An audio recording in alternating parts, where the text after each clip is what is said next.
누구나 이렇게 고향을 그리워하게 되는데요.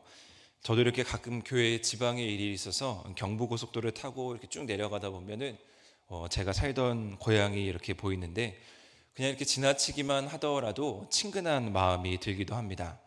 우리가 부르는 노래, 세상 노래들 중에서도 이 고향을 그리워하면서 부르는 노래들이 참 많이 있는데 오늘 본문의 이 시인의 마음도 동일한 것 같습니다. 오늘 시인은 자신의 마음의 고향을 그리워하면서 노래를 하게 되는데 그의 고향이 어디인고 하면 바로 시온입니다. 87편의 이 시는 아주 짧은 7절의 절로 되어 있는데 이 짧은 시 안에 고향을 그리워하는 시인의 마음이, 그 애절한 마음이 잘 담겨져 있습니다.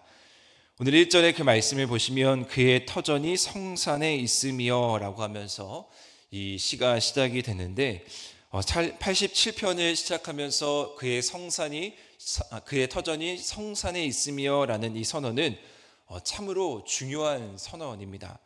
먼저 여기서 그가 누구이냐, 바로 하나님인데요.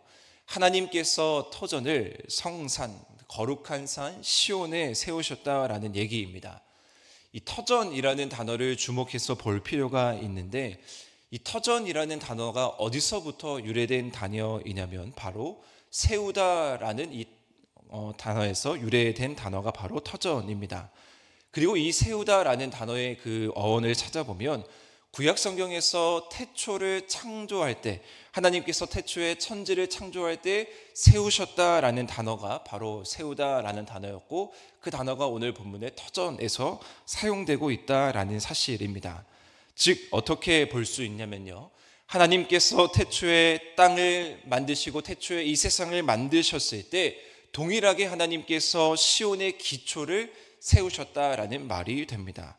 즉 시인이 그리워하는 이 고향, 믿음의 그 고향 시온산은 하나님께서 태초로부터 하나님이 세우신 장소였다라는 것을 우리가 확인할 수 있는데요. 이것은 지정학적인 것을 이야기하는 것도 있겠지만 시온산이 중요한 특징을 하나 가지고 있는데 하나님께서 태초부터 거하셨던 곳, 하나님의 임재를 상징하는 곳이다라고 여기시면 되겠습니다. 그래서 7절 말씀에도 보시면 시인이 고백하는 것이 아니고 당시에 노래하는 자들, 또 당시에 뛰어노는 자들도 고백하기를 나의 모든 근원이 내게 있다, 이런 고백을 할 정도로 하나님의 주권을 인정하고 태초에 하나님이 천지를 창조하며 그분의 임재가 머무는 것이 얼마나 중요한지에 대한 그 믿음의 고백을 하고 있다라는 것을 우리는 이 시편을 통해서 확인할 수 있는 것이죠.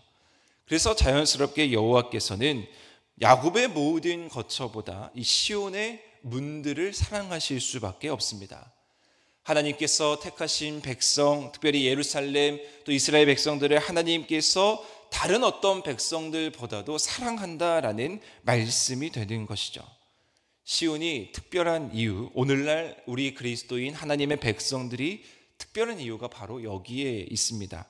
하나님께서는 오늘도 우리를 주목해서 보시고 누구보다 친밀한 관계로 우리와 함께 하신다라는 그 놀라운 사실이 오늘도 우리가 주님께 나아갈 수 있는 가장 중요한 근원이 되는 것이죠.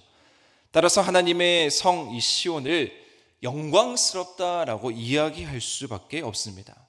주님의 임재 앞에서 주님의 함께 거하는 그 시온에서 우리가 할 수 있는 일은 무엇이냐면요, 그 영광을 찬양할 수밖에 없습니다. 사랑하는 성도 여러분, 특별히 우리가 모이는 이 예배의 처소가 하나님의 영광을 드러내는 시간이 되어야 하는 것입니다. 오늘날 하나님께서 거하시는 곳이 거룩한 성전, 또 바로 이곳이라면 이곳에서 우리의 찬양이 끊이지 않아야 되고 이곳에서 우리의 기도가 끊이지 않아야 되는 이유가 오늘 이 시인의 고백 가운데 있습니다. 왜냐하면 하나님이 이곳 가운데 임재하시고 하나님이 태초부터 이곳을 세우셨고 하나님께서 태초부터 이곳 가운데 함께 하셨고 더 나아가 하나님께서 우리를 주목하시고 우리를 사랑하시고 우리를 보호하시기 때문입니다. 따라서 우리가 이 소망을 가지고 오늘도 주님께로 더욱더 가까이 나아가시기를 축복합니다. 4절부터 말씀해 보시면 조금 분위기가 전환이 되고 있는데 나는 이라는 단어가 주어가 등장하고 말한다라고 이야기하고 있습니다. 자, 여기서 내가 말하는데 여기서 내가 누구이겠습니까? 또 당연히 하나님이신데요. 한번 말씀을 보시면요. 친밀한 관계 속에서 시온의 주인이 되시고 하나님께서 임재하시고 보호하시는 그 하나님께서 오늘 뭐라고 얘기하고 계시냐면요. 라합과 바벨론이 나를 아는 자 중에 있다 말하리라. 보라, 블레셋과 두로와 구스여 이것들도 거기서 났다 하리로다 라고 말씀하고 있습니다. 자, 이 말씀이 과연 어떠한 의미겠습니까? 5 나라가 대표적으로 언급이 되는데 라합은 이집트라고 보면 되시고요. 이는 이스라엘을 위협하는 대표적인 나라들입니다. 이집트, 바벨론, 블레셋, 전형적인 구약 성경의 강대국, 이스라엘을 괴롭혔던 강대국들이었습니다. 그리고 두로도 마찬가지고요. 구스도 마찬가지고 무역이 강한 나라였고 또 용사들이 강한 나라들이 두로요, 구스였습니다. 이 5 나라 모두 이스라엘과는 거리가 있는 이방 나라였고요. 또 하나님의 선택된 백성이라고 얘기한 이스라엘들 입장에서 봤을 때는 원수된 나라들이 오늘 본문에 등장하는 5 나라입니다. 자, 그런데 하나님께서 직접 그들에게 뭐라고 얘기하고 계십니까? 이들도 거기서 났다 말하라 라고 얘기하는 것입니다. 이들도 하나님으로부터 나서 시온에서 태어난 이스라엘 백성들과 한 가족이 될 수 있다라는 것을 이야기합니다. 이 얼마나 파격적인 선언입니까? 이들도 예루살렘 호적에 올려서요, 예루살렘 시민으로서 하나님의 자녀된 권리를 누릴 수 있는 그 특권을 소유할 수 있다라는 선언입니다. 오늘날 우리가 이 말씀을 들었을 때는 아무런 감흥이 없을 수 있겠지만 당시 이스라엘 백성들이 이 노래를 부를 때는 참 파격적인 노래 아니겠습니까? 이방 나라들도 하나님의 백성이 될 수 있고 이방 나라들도 이 사람 저 사람 할 것 없이 모든 사람이 다 시온의 백성이 될 수 있다라는 그 놀라운 찬양의 고백입니다. 결국 어떤 결론에, 이 하나님의 말씀은 결국 어떤 결론에 이르게 되냐면요, 앞서 서론에서도 제가 말씀드렸듯이 모든 근원이 하나님께 있다라는 이 말씀이 이방인이건 유대인이건 그 구별 없이 모든 사람에게 적용될 수 있다라는 선언입니다.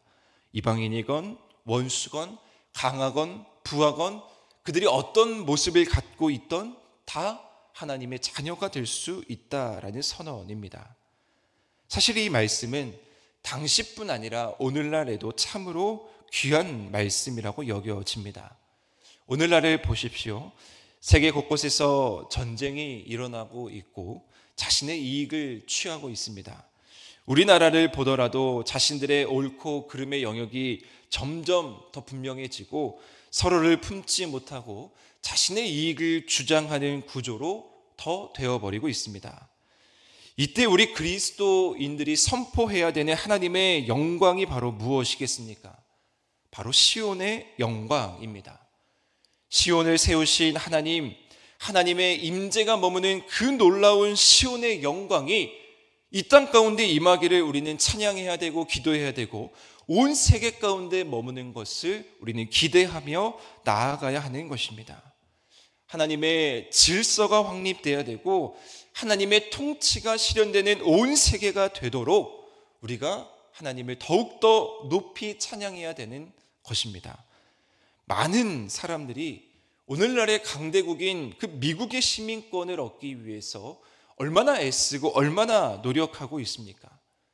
그런데 그것보다 더 위대하고 강한 나라의 시민권이 바로 우리가 가진 하나님 나라의 시민권 아니겠습니까?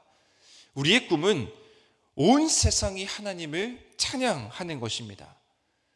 예수님께서 우리에게 명령하신 그 약속의 끝이 어디에 있습니까? 복음 들고 땅 끝으로 나가서 모든 사람들이 예수 그리스도의 복음을 듣는 것이 예수님께서 우리에게 전해주신 숙제입니다.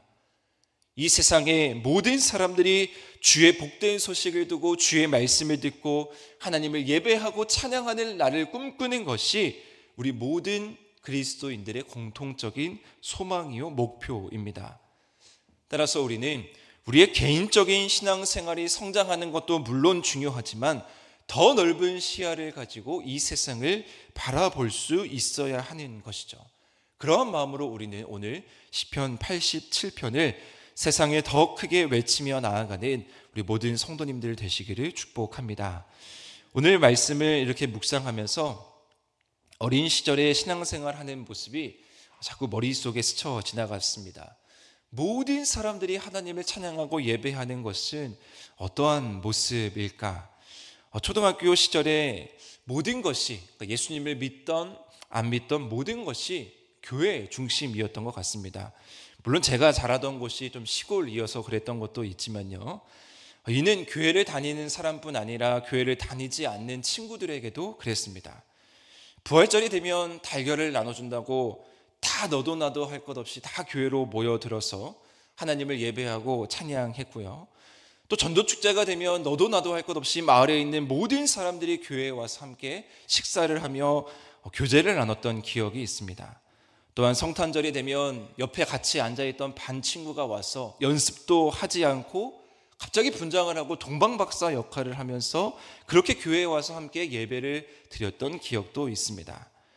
그렇게 어떤 일이 있으면 모든 사람들이, 마을의 모든 사람들이, 학교의 모든 인원들이 교회로 와서 같이 모이고 즐기고 나누고 예배했던 그런 모습이 있었습니다. 아마 시인이 꿈꾸는, 우리가 꿈꾸는 모습이 그런 모습이 아닐까.